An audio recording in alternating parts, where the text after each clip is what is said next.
Okay guys, I am recording using my Qin phone, which has a relatively um, weak camera sensor, I guess 8 megapixels or 5.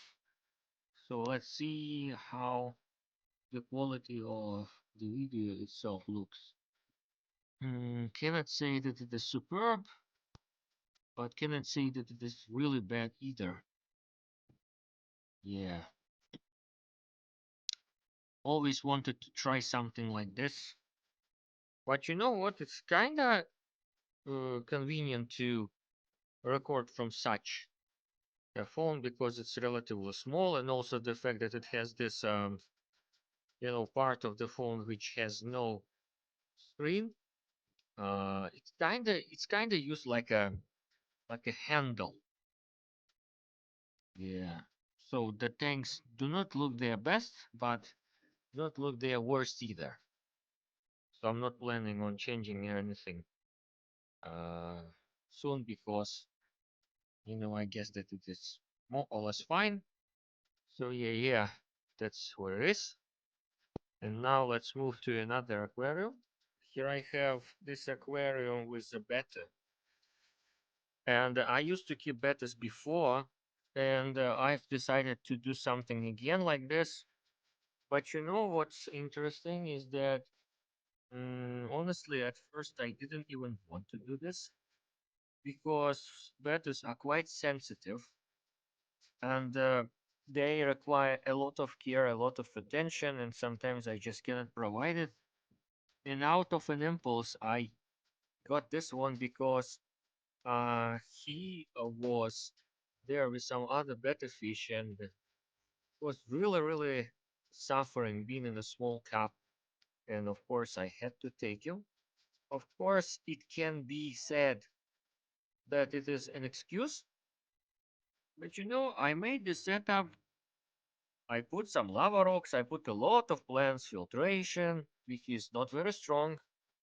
I don't know if it's visible or not, but the filtration is not very strong because bettas, of course, do not like the high flow. And right now, keeping an eye on them, adding some uh, remedies to water to keep it uh, soft, because soft water is something that prevents fungus.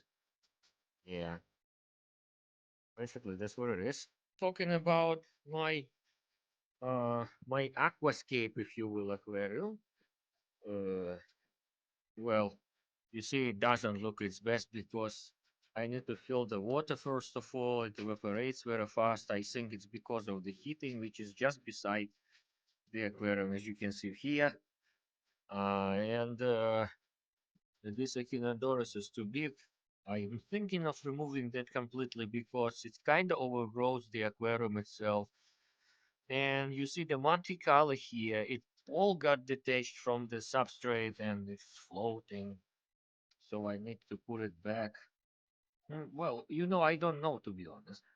Speaking of the inhabitants of the aquarium, you probably see, I don't know whether you can see them or not. Yes, these small ones, small babies are growing, becoming bigger. Nobody is hunting them anymore because they are just like too big. And I guess to be honest, I haven't paid attention enough, but I hope that everyone survived because they were like 25 or something.